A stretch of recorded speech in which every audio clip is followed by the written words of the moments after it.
Welcome, Iron Radio listeners. This is ironradio.org.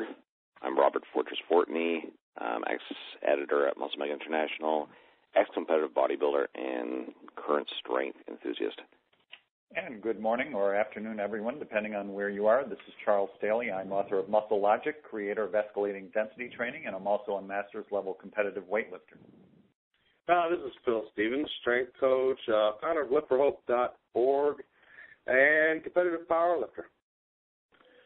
Well, for everyone who's listening in, either live or later on the recording, we have a really, really interesting guest today. His name is Yosef Johnson, who is the owner and president of a company called Ultimate Athlete Concepts. And you can find this company online at ultimateathleteconcepts, just like it sounds, .com, ultimateathleteconcepts.com. And Yosef founded that company in 2001 with the idea of bringing together really the top scientists from a variety of fields and then trying to incorporate that knowledge base into a line of products, books and DVDs that are just kind of hard to get your hands on in this country. And Yosef is also a coach in his own right. And Yosef, thanks so much for spending time with us today. And prior to us talking a week or so ago, we had a conversation when I was involved in the International Sports Sciences Association, and it was probably 10 years ago or something, right? It's been quite a while, yeah. It was a long time, and yeah. What happened, and the reason that this interview came together is I was cruising on Dave Tate's website, EliteFTS.com, and I noticed this book called Block Periodization by a scientist by the name of Vladimir Isurin. And then I kind of found a couple of articles on the topic, and I find periodization to be a really interesting topic. And then I saw that the book was published by Ultimate Athlete Concepts, and I looked it up, and there was Yosef's name, and I'm like, oh, I know this guy. So we had a long conversation, probably an hour conversation, while both of us were driving our respective cars, I think a couple of weeks ago. Yeah. And Yosef was just fascinating, and I just wanted to give some exposure to some of these concepts, and Yosef's really, I think, a fascinating guy to talk to. So that's awesome. So Yosef, what inspired you to get into this whole concept of publishing, I was going to say Eastern Bloc training texts and DVDs, but really it's more Russian, right? Yeah, all of the Eastern Bloc or Eastern sports science all have their roots all go back to the former Soviet Union, because that's where most of this was birthed at. So even like right now, like in China, for example, while they're doing really good, their genesis started with the Russians. Obviously, they were all under that Soviet influence, and so sure. And then when the Soviet Union fell apart, many of the scientists dispersed throughout the world, and a lot of them did go to many of these places, like China, for example, or Italy with Dr. Vereshchansky and so on and so forth. But yeah, that's kind of how that developed. So it all kind of goes back to the same place, either or. But so right now, with us, the authors that we're mainly dealing with right now are from the former Soviet Union.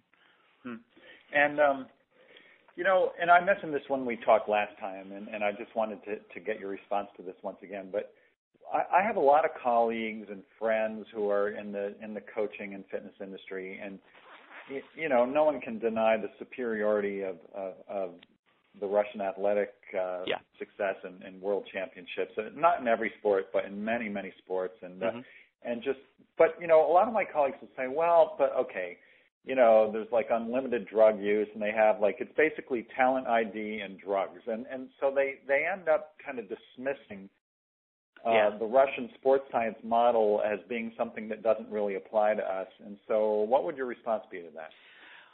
I guess you'd have to go back in time a little bit to kind of know where that's from. According to a lot of the different scientists from the former Soviet Union I talked to, there's no question whether or not steroids were used at a point, and and proliferated much like they did here in the West. Sure. And what's ironic though is they attribute the beginning of them even kind of looking into it to Americans, because our pharmacology was significantly more sophisticated as a whole science. Not just steroids but other drugs. We're much more sophisticated in that way. So did the Soviet athletes on the world class level use drugs? Yeah, sure they did. So did the Americans. I think what happened, though, where they were ahead of us is that probably somewhere in the 70s they started realizing, some of our top athletes are starting to break down before their time, due in part to the drugs.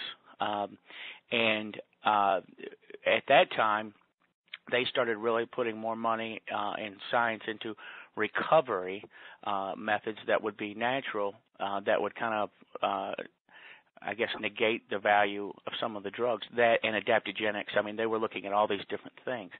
And they started to kind of step away from them. And I think the difference is that we actually started to use more of them. And because we had more access and better science here, I would say the drug use was probably more rampant here in the United States than it was there, really.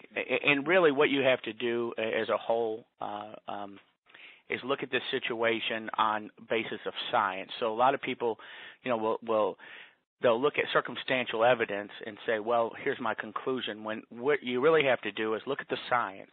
Read, if you read one of the books or you read some of the scientific articles and you put it up against the science that the United States is putting out, I don't think you can really come away with any debate in your mind whether or not they were scientifically more advanced. I mean, it's really quite obvious to me. And I was just going to throw another devil's advocate question at you, which maybe explains the better science, which is that, in many of these sort of communist or previously communist countries, and, being a superior athlete from the perspective of the athlete is a way to kind of escape the system and have a decent lifestyle. And then, of course, from the perspective of the government, it's sort of a way to prove your ideology. Sure. And I think back to the Olympic Games with Hitler and the Jesse Owens thing and everything. So, but maybe that kind of proves your point, right? That because sport was so important, that they kind of directed more resources toward it? Oh, absolutely. Now, that's something that else that has to be borne in mind. What was it, an ideological advance for the country? Absolutely it was. So therefore what happened is it was higher up on the priority list of the government. Right. So more funds. And here's what's ironic. They talent ID'd scientists probably more than they did athletes. So if they found somebody who was exceptionally bright, they'd like to steer them towards maybe something in the military, like in the space program, or in sports, because you got to remember there was no such thing as business. So, there was, and so if you wanted to, have recognition and a successful career, you wanted to pick something where there was value in that particular setting, and. So you looked at, it's totally different there. You know what I mean? The motivation was different for the scientists. So the best and the brightest, many of them proportionally got more involved in sports, and they had more money behind them to conduct the research. They had central research places in all the major cities, like in Moscow, Kiev. And, they would have departments dedicated totally to one event, for example. They'd have, let's say, a shot-putting department. And in that department, they would have a group of scientists, high-level guys, all researching how can we improve the shot put, which did not include, any pharmacology. The biomechanist, the psychologist, the exercise physiologist, the coach, and they all interacted and talked to each other and bounce ideas off each other, which that's non-existent even today in the United States. That doesn't happen. Well, I was just going to say, I'm friends with a resident athlete at the Olympic Training Center right now, and I'm not going to say her name. A lot of people know who this is, and I don't think this is particularly secret information or anything. But I was asking her about her training, And she just said, well, when we go into the gym, the workout's on the board, and everybody just does the workout. It's just amazing. Yeah. I mean, that's the best we got. That's the best we got. Right. And that's sad, Yeah, there's totally different. I'll give you a quick anecdote from Dr. Bondarchuk, Anatoly Bondarchuk, who's the most successful Olympic coach in history. I mean, he has nobody that's even close as far as success goes. I'm a huge fan in a geeky kind of way. Yeah. Yeah, he every Olympics that he participated in, he had every medalist. He's never been at an Olympics and not had every medalist until just this last year with Dylan Armstrong was the first time that hadn't happened.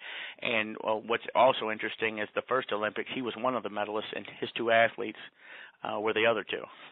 So he was coaching and competing. He got the bronze. Amazing. I think it was in 76, I think it was. Got the bronze, and then the other two guys got the gold and the silver. So his coaching credentials are beyond any kind of question.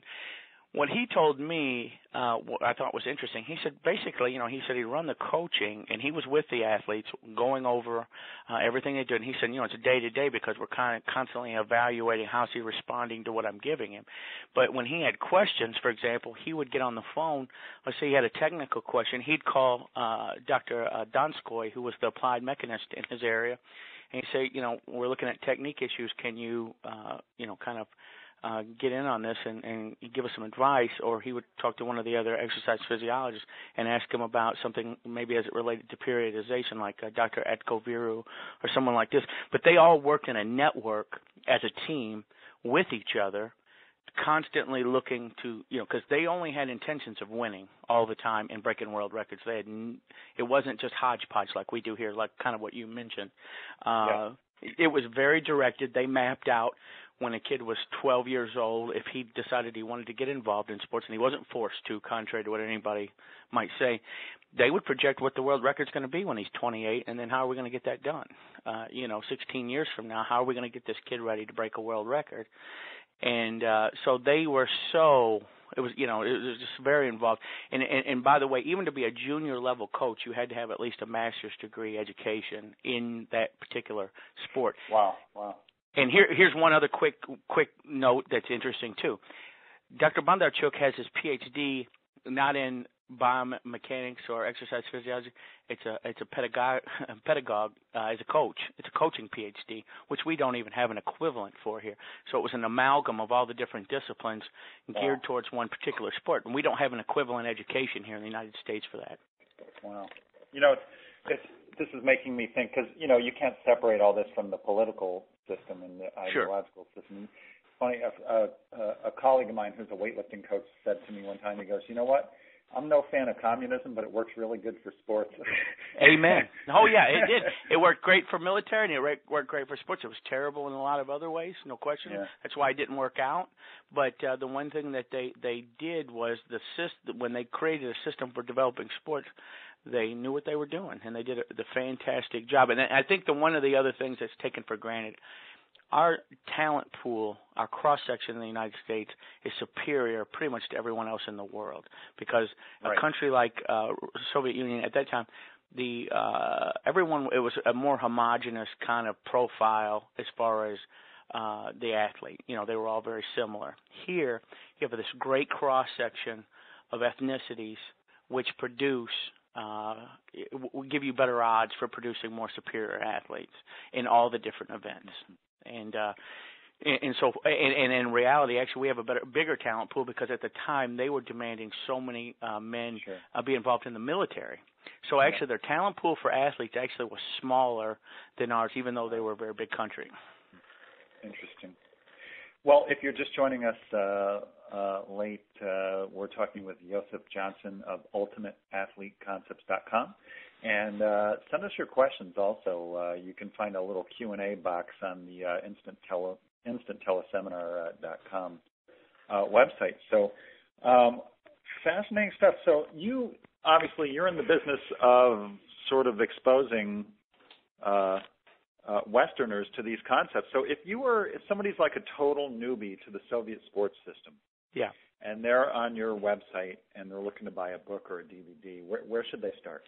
I would start with a book by Dr. Michael Yessis called Secrets of Russian Sports Fitness and Training, which is a layperson's book, and it gives exposure to the system of how they did what they did, some of the science behind it, and it's kind of a comprehensive approach to the ideology of the way that they approached it, not politically, but the sport science ideology of how they approach things in a holistic way. And it's very readable. It's great for the layperson. I've got the book. I bought that book many years ago. Is the book still? Would you say it's still relevant and current, even though the book is Actually, Charles, a little over a year ago, we republished it as an expanded version. So we added about 100 pages to it with updated information from the last time. Because the first one was 1987, I believe. Yes. So 20 years later, a little over 20 years later, we added 100 pages with updated information, things that weren't in the first one that gave a broader, wider view of the system. So it was, it's really kind of. I'll have to order a copy myself. I have the older version up on my bookshelf, and it was an excellent book. And I remember at the time reading it. It kind of takes you for a loop a little bit. It's just the concepts are so different. So before we get into the topic of the day, I just want to. You'll have to forgive my dog barking in the background here. Oh, okay. But how, ultimately, as much as we all appreciate science and theory, how would you, if you have, I'm envisioning a typical listener here today who is maybe a recreational lifter, maybe he does an occasional meet. Give us a few ideas of how they might be able to profit from using some of the Soviet concepts.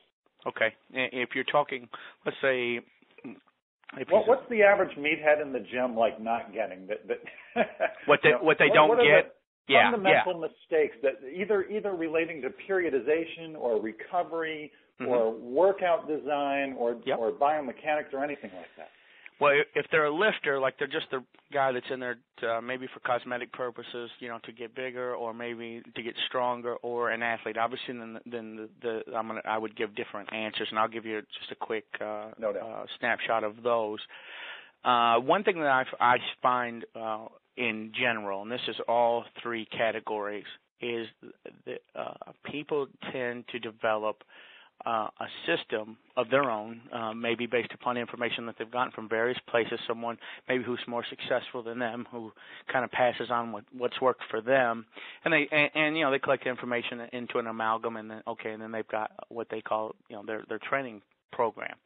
The problem is, in my opinion, with all three groups, is that the programs are not dynamic, in that people get into a rut and they are comfortable kind of, okay, this is my workout and this is kind of what we do. Well, the problem is the body needs constant new irritants to get it to respond. And as you know, and I'm sure many of your listeners know, and the problem is, even I don't know if it's unconscious, but they keep doing the same thing over and over again and expecting something different to happen, with the routine, if you will. So they'll go in and, they design the program and they keep doing the same similar workout over and over and over. Or they'll do a yearly program where it does change, but the yearly program never changes. So the next year they go through the same process and they expect something different to happen. And that's just not going to happen. So I would say periodization is fundamentally flawed with most people. With athletes, the one thing that's interesting is not only is the overall periodization flawed, but the methods they'll use them in a wrong sequence, or they'll use them methods that don't belong at all, or they'll use they'll be totally backwards. For an example would be you hear of guys, I'm speaking of athletes, where they'll be doing real high intensive strength training in the season, which makes no sense at all. It's going to actually inhibit your ability. It's not going to help anything. So they'll be doing things out of place. They'll be trying to do the same thing over and over again. And exercise selection with athletes is very poor, too, because they don't look at the relevance of this particular exercise to what am I going to be doing on the field or on the court or whatever the case may be. Many of them have no relevance. And I'll give you one quick example how this has infiltrated the United States, and it kind of took on a life of its own, not the way it was intended. People started to notice probably in the 80s, mainly the 80s, that Olympic weightlifters were extremely explosive. Right. And you had examples of guys who were over 300 pounds who would have a 30-inch vertical, 32-inch vertical, which is obviously is amazing. Sure. And so they said, well, let's start, Olympic weightlifting. Let's use this with our athletes.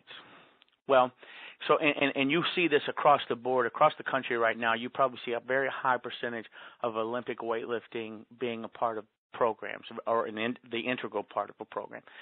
Well, the problem with that is they didn't ask also, what does the Olympic weightlifter do to train? So he didn't just do Olympic lifts. He did other things. He used plyometrics. He used strength training. There was all varieties of things. And because of the technical nature, and you know this as well as anybody, because of the technical nature of what you're doing, it's very consuming just to get the technique down before you can really start making any strides. So it was kind of blind. They used Olympic weightlifting because of the athletes were explosive. They just extrapolated, well, that's what we should do if this guy is, let's say, NFL quarterback. Well, the application and the transference for an Olympic weightlifter for a quarterback is really its efficiency isn't high because we could use some other exercises that You've probably got some would conflicting demands going on there. Yeah, well, and plus the transference biomechanically is, for the amount of time that we got to spend for the guy to get good technically, we could have been using another exercise that would have been easier for him to learn just as effective, and we could have gotten more progress. And Ivan Ibadiev, the great weightlifting coach, has said numerous times, athletes should not use Olympic weightlifting. Are you talking about the Bulgarian coach? Yes, Bulgarian coach. Interesting. Yeah, he stated it many times. He said it's not that it's bad. He says it's not necessary. You have a lot of other tools that you could use. There's nothing wrong with the Olympic lifts, but he said they're not necessary. So that's kind of where I would, that's where I would say we have misapplication. Yeah, and I was going to say, I've often thought you could make a good point for two other rationales for that, and that one is, maybe they're explosive because they're just explosive anyway, and that's why they're good at weightlifting. Sure.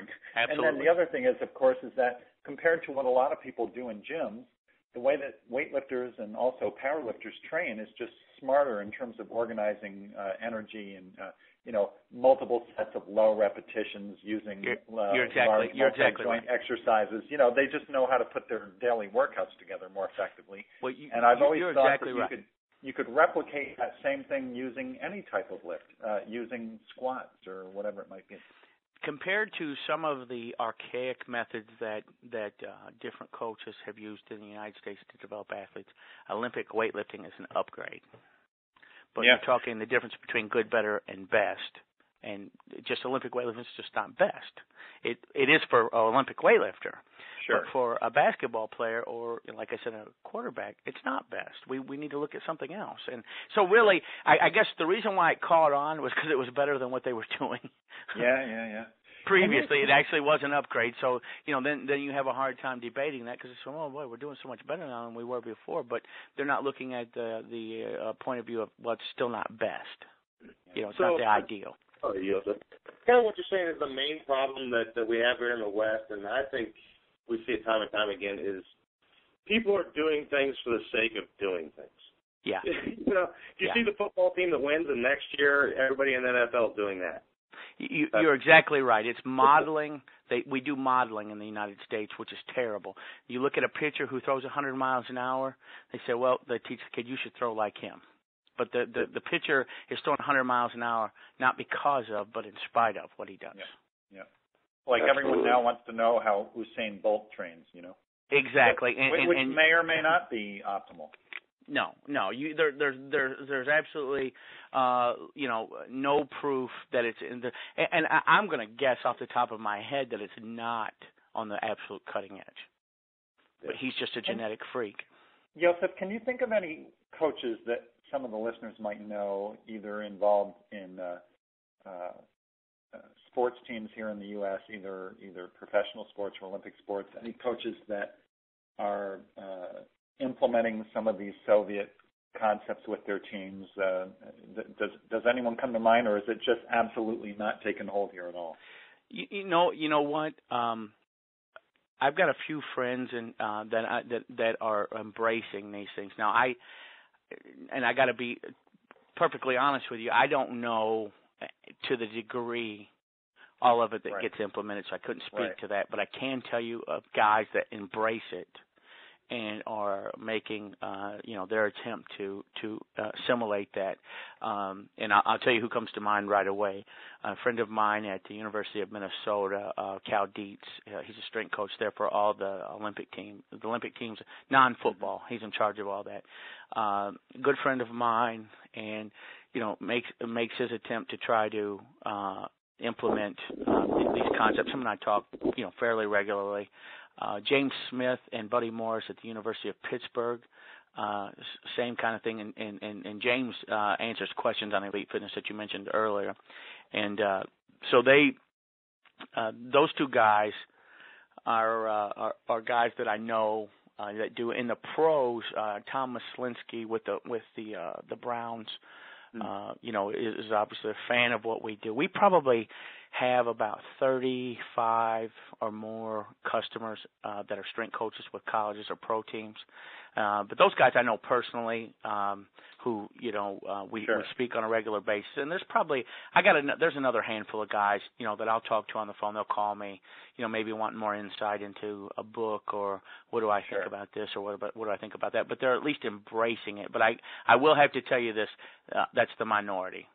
Yeah. Yeah. The by and large, there's a certain industry or crowd that I don't believe is all about education, but maybe more about image. I'm not really sure what it's about, but they're not pursuing the absolute best scientific information. Interesting, fascinating stuff. Again, Yosef Johnson from UltimateAthleteConcepts.com. And I think we're going to head into our topic of the day, which is block periodization. So, Phil, if you want to cue that up, and we'll hit that next.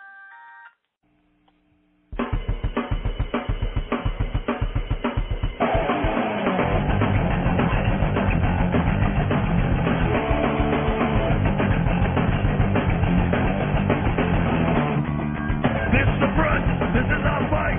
We are here to take it back tonight.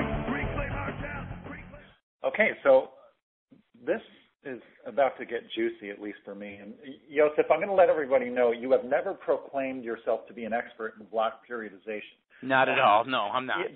Despite the fact that you've published Coach Asurin's book. However, believe me, compared to the rest of us, you are an expert, and you're the most qualified person that we can think of to cover this. So I know we're in good hands here, but. The obvious question is, what is block periodization, and how does it contrast with most of us? Most of us, I think, cut our teeth on Bampa's books on the subject. Okay. And so give us an intro, if you would, on block periodization. Well, the development of periodization as a concept was in the 50s in the Soviet Union.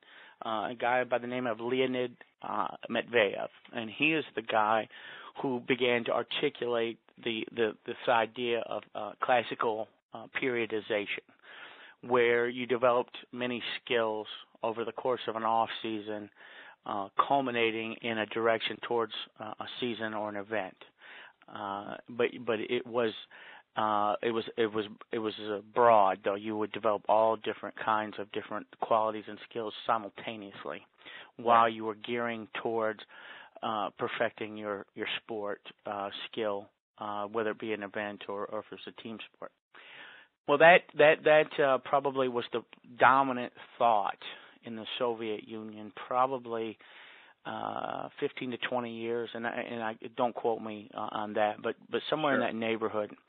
And then what happened was they started to find, well, this is limiting, to breaking world records or being a very elite athlete. There's got to be a better way.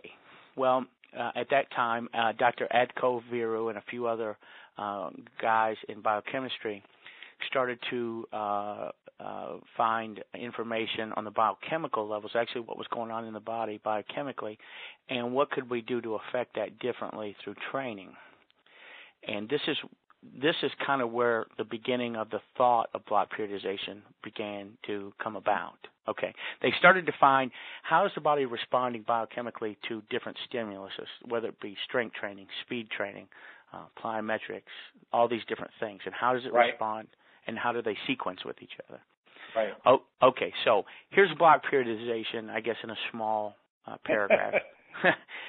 Block periodization goes away from that and says what we need to do now is we need to give intensive loading to a particular quality. Let's say, for example, it's strength. Now, instead of us going out and maybe jogging, doing strength training, doing technique work in the same day, all these things, so let's just stick to strength.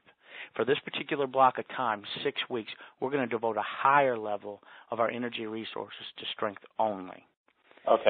Okay, so now we're going to get stronger, faster, and in a shorter period of time. Sure, because you only have one target. You got one target. Exactly, you got one target. Okay, so now mission accomplished. We got what we wanted out of that. And general strength and specialized strength, we got what we wanted. We're much stronger. Now the next step was how to sequence them. Okay, what do we? And the question that people are going to have here is, well, while you're working on the one thing, you lose all the other stuff. Exactly. So, but there's a way around this, as I know. Exactly. The reason why it was arranged, the block periodization is arranged in a particular order because it takes into account what are called residuals. Residuals are the effect, the after effect of a particular sequence or a block, if you will, of maybe 6 weeks of training, sometimes shorter, sometimes longer, but let's just say 6 weeks, and we do a 6-week strength training cycle. The residuals from that will last for a good long while. And so what we can do is capitalize on those residuals and going into a next phase of training. Gotcha. You know what I mean? So now what we're doing is we're taking the benefits of the strength training. Now we're going to go over, maybe let's say we're going to do some more explosive work where we get more intense there. Now, the explosive work is still strength training, but it's a subgroup of strength training. Yeah. So we'll say we're going to go just strength. Let's say, for example, just for simplicity's sake, we'll say we're trying to improve our vertical jump. We'll do the strength training, real intense stuff, maybe squatting and things like this. And then what we'll do at the end of the 6 weeks, now we'll start transitioning over into using plyometrics, depth jumps especially, and we'll bring those, for another 6 weeks. And what we'll see is what Veroshansky called the long-term delayed training effect. You start to see what you did 6 weeks ago start to catch up with you. You start to see the results of it as you add in the next phase because they're synergistic, if you will. Right, and each phase rides on the back of the previous phase. Absolutely, they all go on the background. Yes. But Yosef, here's what I don't understand, and I'm not chalking up a question with my listeners in mind, but this is a question that I have, which is I don't quite understand how this differs from the old stuff I'd read in Bompa's textbooks, where you had an anatomical adaptation phase, and then maybe you had a hypertrophy phase followed by maximum strength, followed by either speed strength or strength endurance, and then you have a maintenance phase. And that type of setup, to me, suggests that you're capitalizing on residuals. So I guess I'm not understanding what the difference is. I got you. Okay, and let me preface real quickly. I have never read Bompa's books, So I don't want to give a critique of any of that because I mean, Bompa's stuff is representative of the first periodization that most of us have ever encountered, which I guess you would call linear periodization. Yeah, right. Where one phase leads to the next, culminating at a peak performance on competition day. And so that's what I mean by the Bompa stuff. And at least at a superficial glance, it sounds like what you're discussing with block periodization. I'm just not sure what the difference is. I understand what you're saying. The difference would be the intensification of each one of them, I would say, and like I said, I don't know his material, so I don't want to, start talking about something I don't know that I'm not sure of. But I can tell you this: it's the intensity of the phase, keeping in mind, our end goal. So really, Yosef, by intensity, I just want to make sure I understand what you're saying. Do you mean, not to sound ridiculous, but how hard you're working, or are you just referring to the high level of exclusivity you're giving the quality that the high level of exclusivity and the level of work, both actually. It's both, okay. Yeah, because you got to remember now, block periodization, and I have to backtrack for real quickly. But block periodization is meant for a high level athlete. It's not meant for good point. The low level athlete. We should get that out of the way. It's only meant for someone who's of a high level qualification, and by that I mean somebody that's got at least bare minimum of 5 well-coached years of training in a particular sport, at least. Okay. That's bare minimum. It's 5 to 7. So their technique is stable. They know how to train. Exactly. And their body, their nervous system is totally different than a low-level athlete's is, too. Of course. So they can withstand intensity levels that a low-level athlete, it would actually have a negative effect on them in their body. But a high-level athlete needs that type of stimulation because it's the only thing that's going to elicit another positive response from the body towards the end goal, whatever that performance goal may be. They have to do that to get the body to respond. Yeah. So they've got to take the intensity level up. I'll give you a quick example. Let's say it's strength.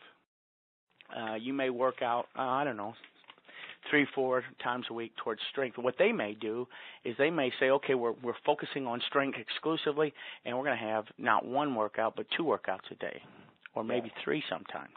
Yeah. Where they're going in and they're really going at it, really high level, high intensity, and it's 3 workouts, which is consuming really their whole day because you go in and take a break, take a nap, get something to eat, come back, do it again. Go home, eat, take a nap, come back, and do it again. Right. And now and also, just to backtrack slightly, or I'm going to lose the thought, so I apologize. Yeah, go ahead. The reason for the intensity, if I'm not mistaken, is that there's 2 ways to elicit an adaptation, and one is novelty, and the other is intensity. And am I correct to state that if you're an experienced athlete, just by virtue of your experience, nothing is really novel anymore because you've kind of done everything or nearly everything, so the only thing left is intensity. You're exactly right. Okay. Yeah, there's nothing, if you're a high-level athlete in the former Soviet Union and you've been training for 7 years, odds are there aren't any new methods. They've used them on you already. Or if you encounter something new, it still ain't that new because it's probably similar to something else you did, so... Exactly. Yeah, methodics, there's nothing really new out there. There's nothing new under the sun in that regard. I'll give you an example of what you just said. The depth jump, for example. Okay. Right. We know from Veroshansky's work that 44 inches is the absolutely highest height any athlete, high level or otherwise, should ever use. Because what he stated was anything above that will actually start to have a negative effect on the body and great risk of injury, too. So before I forget, would you modify our plyo boxes? I'm just kidding. So you say, okay, the guy who's really driven and wants to be the best says, okay, well, when I get to 44 inches, then what do I do? Okay, well, you're still going to use the depth jump, but now here's what you're going to do that's going to be different. This may be a little more insight for people. You use what Yuri called the complex method. Now we're going to raise the intensity level. So now what you would do is you would go in and perform a 95% squat for maybe 2 reps, 2 or 3, depending on what you can do. And then you'd wait 7 or 8 minutes, and you'd go over and do a 44-inch depth jump after the fact on the background of the stimulation to your nervous system from the squat, which you would never do with a low-level athlete. But it's necessary with a high-level guy. And you would do this in a workout with 4 to 5 sets, and then on top of that, you may do 2 or 3 series where you take a 15-minute break between the 3 sets and then go back and do it again. So the intensity level is obviously incredible, and it's the same exercises that you've always used. When you mentioned a 44-inch drop depth jump, getting this Pavlovian ache in my knees. Just right. I mean, you know, it's incredible. You know? Yeah, it's an incredible you know, amount of force that the body's absorbing, and you can imagine doing it on the background of your close to your personal record in a squat, you know, right in that ballpark, and then going over and doing a 44-inch depth jump. That's going to be just, you know, it's incredible. Yeah. So that's a good example of exercises we've used all the time, but intensity level is way higher. Sure.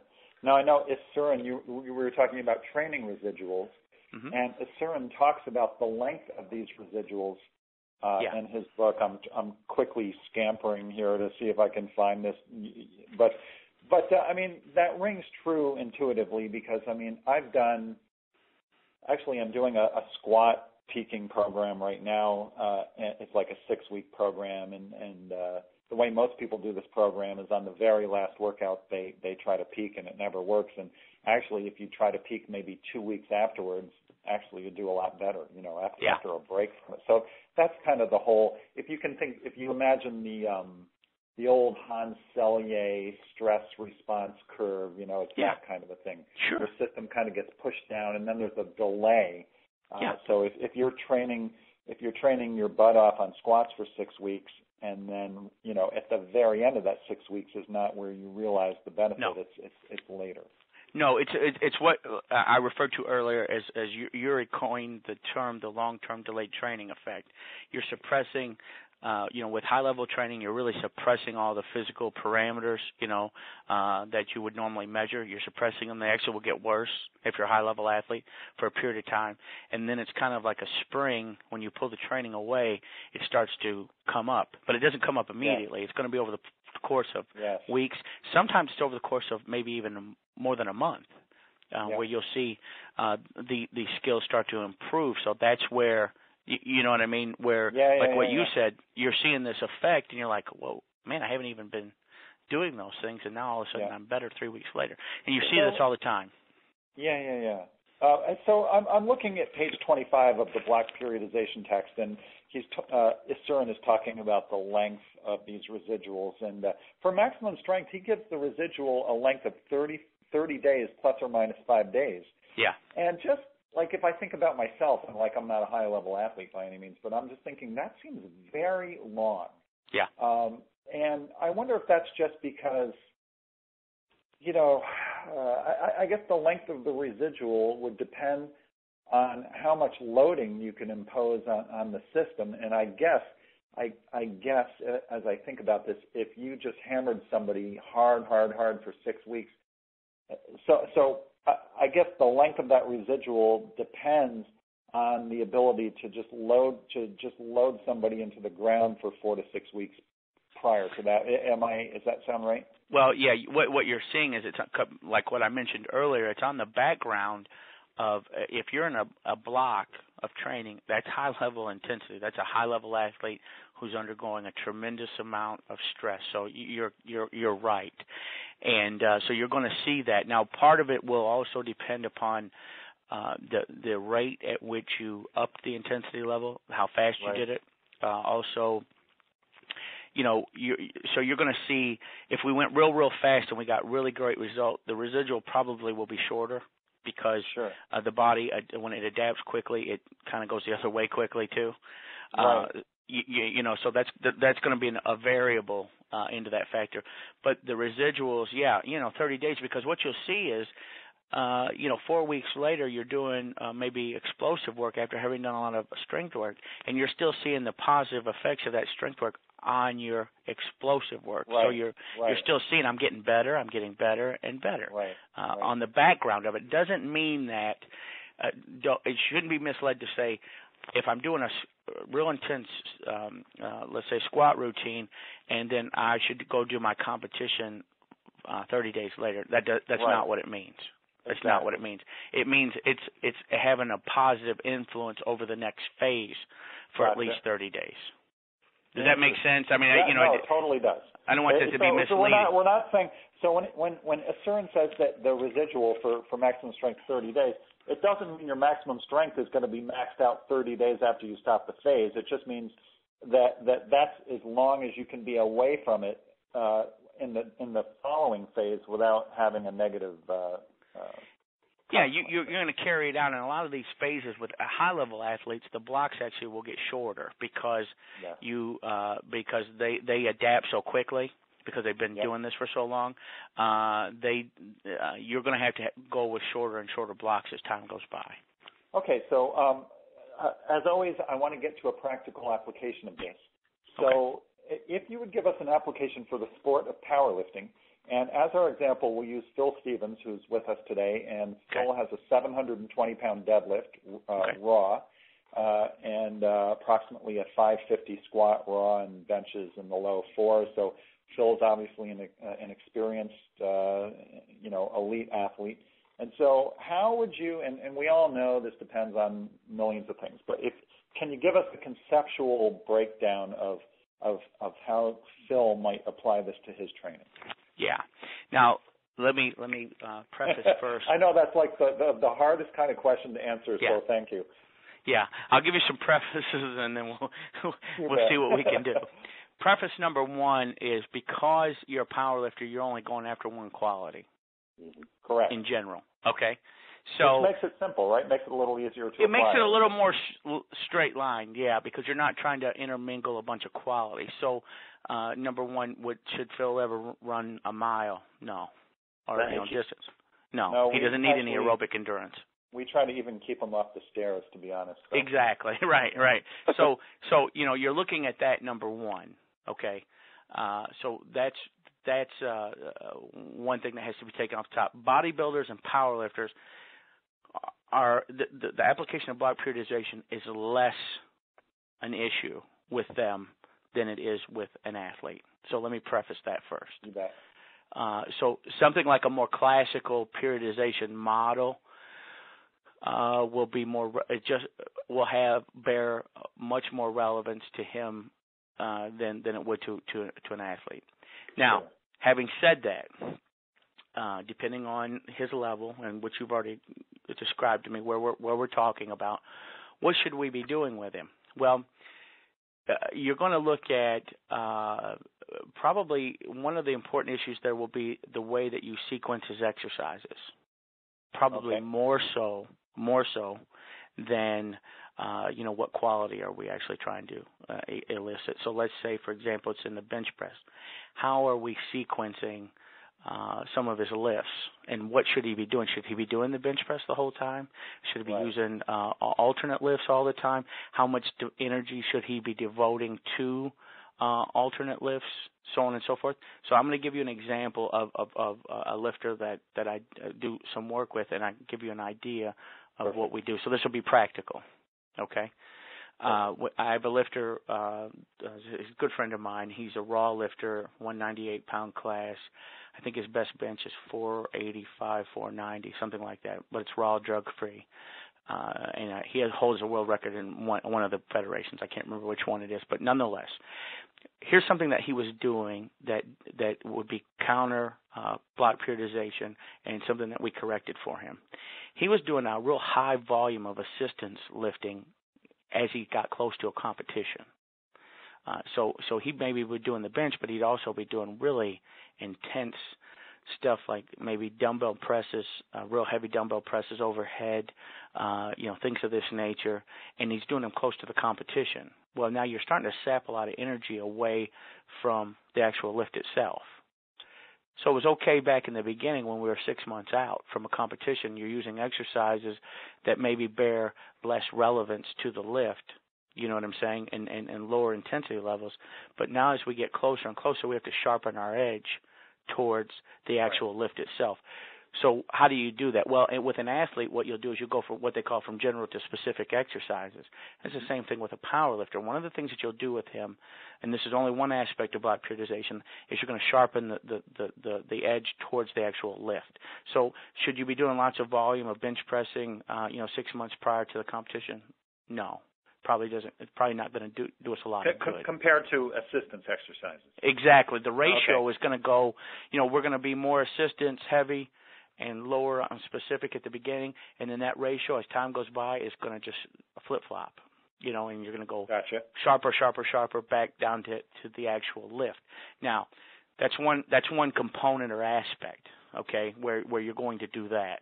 Because what happens is if you're doing, let's say, the bench press, and even though you're maybe using some various methods with it, you're going to get stale and you're going to have adaptation way before the actual event takes place. Right. You know what I mean? It's just not going to happen for you. The other thing is the sequencing of the methods that you're using. So let's say, for example, you know, we know of different methods, and I'll throw a couple out for you. Let's say you're using on the bench press using weight releasers, where you're loading at 120, 130% of the lift and then releasing it at the bottom, coming back up with like 85.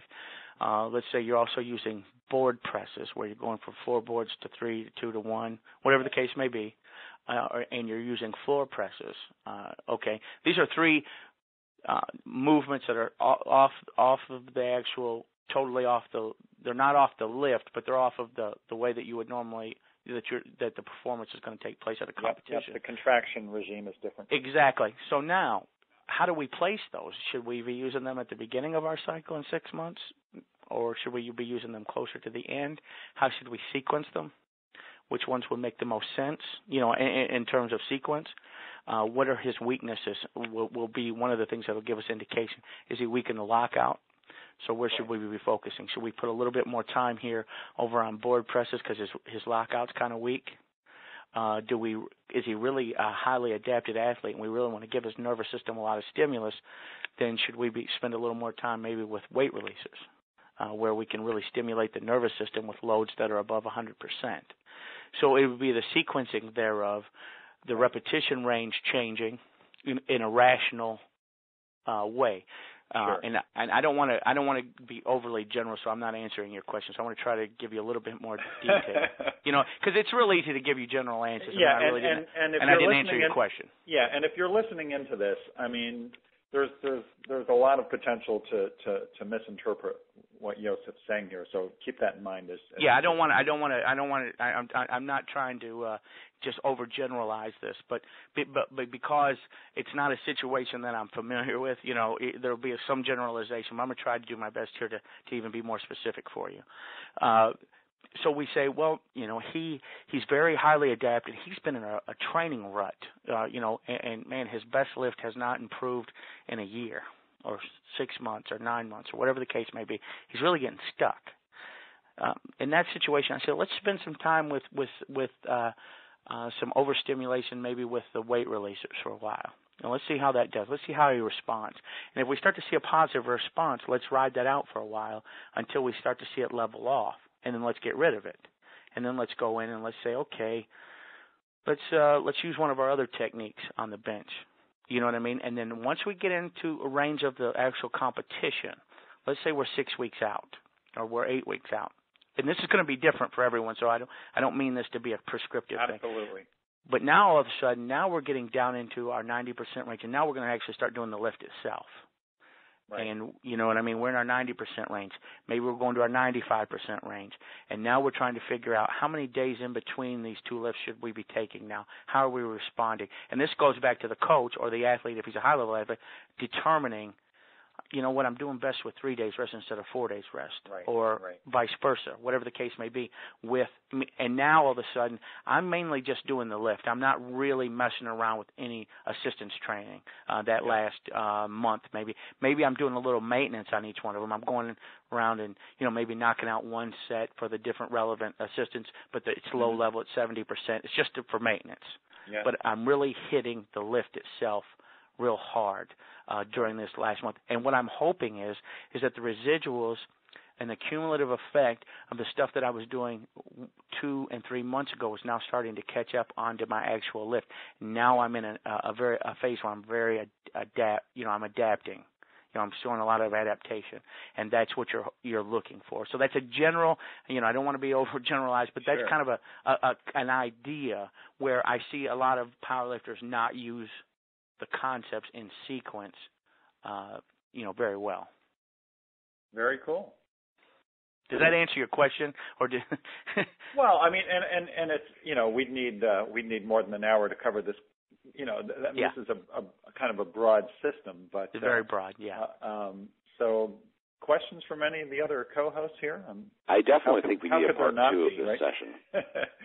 there definitely could be a part 2 and a part 3. We'll have to see. I got to say, this is just fascinating stuff, and I think the listeners would be benefited greatly from having our guest today join us again at some point. Yeah, no doubt about it. Sure, I'd be happy to. Yosef, now I'm going to put you on the spot here. So, yeah, go ahead. The guys at Westside Barbell, claim to be using, Soviet methods, and so you can just say no comment if you want. But you think they are, or you think you think they have it wrong? Well, I tell you this: I don't know it in depth enough, so I can't Sure. make any real serious comments about it. But I can tell you this: in the United States, anything that anyone got as it related to the Russians, any information that they used, they got from Dr. Michael Yessis, because he's the only guy in the United States who could read and write Russian and also understand the technical nature of the language. There was only one conduit in the U.S. for the Russian sports stuff, period. So anything that anyone got came from that mechanism. And right. he's respected by Yuri. He's respected by Anatoly Bondarchuk. Louis Simmons you're referring to? No, I'm talking about Dr. Yessis. Oh, now, forgive me, yes. Yeah, so Louis, to my understanding, and I don't know him personally at all, but to my understanding, he began to develop his knowledge by reading the Soviet Sports Review that Dr. Michael Yessis was producing from '64 on. So did he take some of the methods from what the Russians were using? Yeah, he did. How are they applied to lifting? And this is only from what I've seen, and I've never spoken to Louis, and I've never read a book or anything. I don't think he's written any books, but I've never read any link. I think what it is, though, it's a very, I would say, a general approach. You know what I mean? Okay. Where you're looking at this, say, okay, we have a dynamic day, then we have a max effort day, and then we have a repetition day. I think that's very just a general approach, and you would have to be much more specific. You know what I mean? I'll give you an example. What degree? I mean, here's a related question, not to take you off track, but to what degree can we apply these principles being in the United States and not having the infrastructure? I think you can take great advantage of it. I mean, I use a simplified, not as intensive model with high school kids, and the results are there's no comparison between what their peers are getting and what I'm giving them. And I'm going to tell you up front, I have no PhD in the field. I've been an understudy to Dr. Michael Yessis for 15 years now, but I use very simplistic approach with them. It is a periodized model, and it's kind of like a baby block periodization model, because it's not, they're not high level enough to really do it. But in concept, it's the same. It just doesn't have the intensity level that a block. So I'll go from one skill to the next, but I'm not pressing each skill really hard. I'm brushing over the skill, and then I go into the next skill, and you know what I mean, in a sequence. So we're sequencing them, but we're not using the same intensity levels. And I can tell you, I'll give you a real quick example, and then you tell me whether or not there'd be something that you could employ. Absolutely. And I think it's pretty straightforward. I'll have a football player come to me, and let's say I had one. Just a new one that we took on. He was 13 years old, and because he was 13 and he had never trained in any serious way before, we just used what other people would call a GPP, just a general phase. So what I did was I started using just very general exercises just for a little while, and then I started using a few more specific exercises, all at very low intensity, 70% range. So you're talking 14 repetitions approximately, give or take, and above, up to 20. Okay, and we use some specialized exercises like shoulder medial rotation, which would be more relevant to his throwing arm because he's a quarterback. We use things like hip flexion, hip extension in a way where he's standing, so he's not like on a machine. It's standing, so it occurs the way it actually occurs when he runs. Okay, and I'm going high repetition ranges. And we didn't start till I'm going to say it was April. Coming up to August. So I only had about 3.5 months. So we didn't press him very hard at all. I had him run 1 mile a day to develop some aerobic base, okay? And Sure. we slowly integrated in some jumps. And I'm not talking plyos, just jump stuff, jump training, maybe broad jumps, maybe what you'd call power skips. Just jumps, and some of it will be slightly weighted, but most of it jumps weight, and they kind of play off of the strength training we're doing. They kind of have a little synergism to them. Okay, for about 1 month, I raised the intensity level, maybe 6 weeks, where we broke the body up into 4 days a week, where we did 2 upper, 2 lower, and on the lower day we'd use our jumps. Plus, now all of a sudden we added in 180% lift too. So we used our squat at 80%. So we're around 8 repetitions, give or take, and we'd use like our glute ham exercise at around that range to about 8 repetitions, so on and so forth, in combination with those. The other exercise. On the upper body day, we did the similar stuff, used a little bit of explosive work with some med balls in combination. We never went very intense, and that was it. Here was the result. The result was the young boy took 2.5 tenths off the 40, that what he had been previously timed at. He added 20 yards to his furthest throw with the football, and he took, I think it was 2 seconds off his 400-yard dash, because he was also involved in track and field. Now, it's a good result, but it was effective in that I didn't overthink it, if you will, and I didn't try to overcomplicate it. He's only 13. We didn't have to go crazy. Basic skills. I mean, 70% of 13-year-olds that I've run into don't even know how to stand normally. Exactly. He didn't know how to squat. He couldn't squat to save his life. It took me a good month or so just to kind of help him develop good technique. So the first month or so, we were using 20 repetition ranges just so he could get the technique of the exercise down, leave alone try to develop any skill or ability, motor ability, you know what I mean? So with that in mind, we didn't have to do anything really all out, and he got his performance jumped up really nicely, which does not attest to my expertise in block periodization.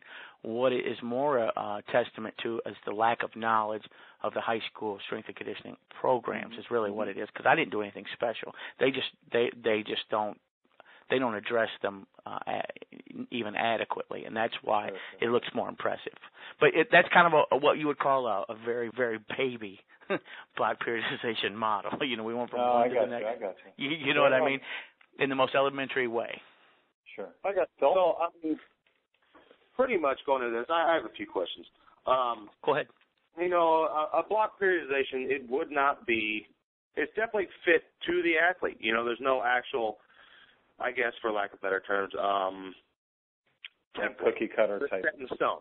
Like you are expected as a coach to fit the blocks to your athlete as you learn them more, as they learn themselves more, correct? Yeah, exactly. Okay. Very and, much individualized. I'm also interested in how the transition of blocks goes. Let's say you transition from a strength block to a speed block. Yeah. Do you transition smoothly into this? It's a dovetail. Keep a little bit of strength training, or do you drop it? You know, it's a dovetail. Okay. So you never, just drop something completely and go into the next block. What you do is you start to blend them over a couple of weeks, okay? Depending on the athlete and depending on where we're at, all the variables. But in general, let me give you a practical example so that you know where I'm coming from. When I will start to transition into, let's say, for example, we're in a phase where we're using some 80 and 70% lifts in combination with some jumps, and I'm getting ready now. We're gonna up the intensity, maybe the volume of our work, and we're also going to start transitioning into plyos. What I'll do is I'll start substituting out a jump for a plyo, and then a jump for a plyo, and then next thing you know, in 3 weeks, all I'm doing now are plyos prior to my strength work, my straight strength work, okay? And then what I'll do is I'll start to decline the strength work and continue to up the volume of the plyos and the intensity thereof. So if I'm using depth jumps, for example, I'm starting to raise the height on it a little bit, not a lot, but a little bit, and I'm starting to take the volume of my strength work back. And now I'm starting to transition into, we got to get faster. So now we're running shorter and shorter distances for him to get faster. And now at a point the strength work is almost all the way gone except for maintenance strength work, and now I'm going into, let's say, for example, if we're going to go into overspeed, now I start taking the plyos back, and I'll use more overspeed techniques, and they just kind of blend, with each other. Does that make sense? Yeah, so there's always, say, a little bit, a maintenance amount of everything is important to this athlete. It's a matter you're of going to need some proportion. maintenance. Yeah, you're going to need some maintenance. And as soon as the season gets started, what we do is we go immediately into a maintenance phase. So let's an example is when my kids that I work with go into football practice, they go on Monday. We'll meet each other on Saturday, and once a week on Saturdays we get together for the whole entire season. We mainly use that workout as a maintenance and also as a recovery tool during the season. It helps them to recover faster because we're using these higher repetition ranges that are maintenance, but they also are great for recovery. And so then when we get to the off season, we can really hit the ground running, and the kid didn't really lose anything. He actually, during the season, probably improved to a small degree. Okay. Does that answer your question? Yeah, I mean, that helped a ton. I mean, I think there's just so many questions we could cover. Like everybody else said, maybe our best thing will be just schedule another time with you. Let's send this thing around, and let listeners collect questions, and maybe we come back and revisit this here in a few weeks. Yeah, I would be more than happy to. And like I said,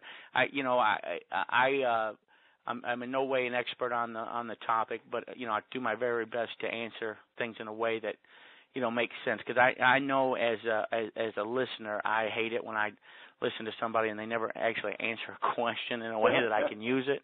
So I'm very sensitive to, being able to give something that is application without trying to be prescriptive and say, no, this is exactly what you got to do. But, at least some kind of an example of, okay, this is how we did that theoretical idea. This is the practical representation of it in one particular setting so that where it's coming from at least. Well, see what you've gotten yourself into now. It'll be a series now. But that'll be part 2 and part 3. Yeah, Yosef, this was fantastic, and I want to really encourage everyone to go to ultimateathleteconcepts.com, and you can take a look at all the books and videos that Yosef has out there on these subjects and the works of Bondarchuk and Dr. Yesus, and this is stuff that I initially started exposing myself to maybe 15 years ago or so. And it's the subject matter is not simple primarily just because there are, even the terminology is different, but you can kind of work your way through the learning curve. And, if you feel like your training is, not going where it should go, or if you think that what you're doing with your own clients is kind of stagnated, this would be kind of a nice little gut check to make sure that what you're doing is rational and based in science. So, Yosef, thanks so much, and hope to bring you back soon. Sure. Yeah, hey, Charles, can if I could, I'll give one suggestion for your audience that may be also helpful. I just thought of this. We have a YouTube channel where we have clips of Dr. Bondarchuk and Dr. Isurin lecturing, and Dr. Yesus as well. That could be something that would be kind of interesting for your listeners as well. To just go on YouTube and search Ultimate Athlete Concepts, and it should bring up our channel, and you can check out the stuff there. Yeah, I know that I am a subscriber to that channel, and that was a good point. I should have thought of that myself. That was a good thing to bring up, and fascinating stuff. Yosef, thanks so much. Thank you very much, thanks Charles. Thanks, everybody, for listening in, and we'll catch you again next week. You have a nice day. Thanks, everybody. Take care, everybody. Thanks, guys.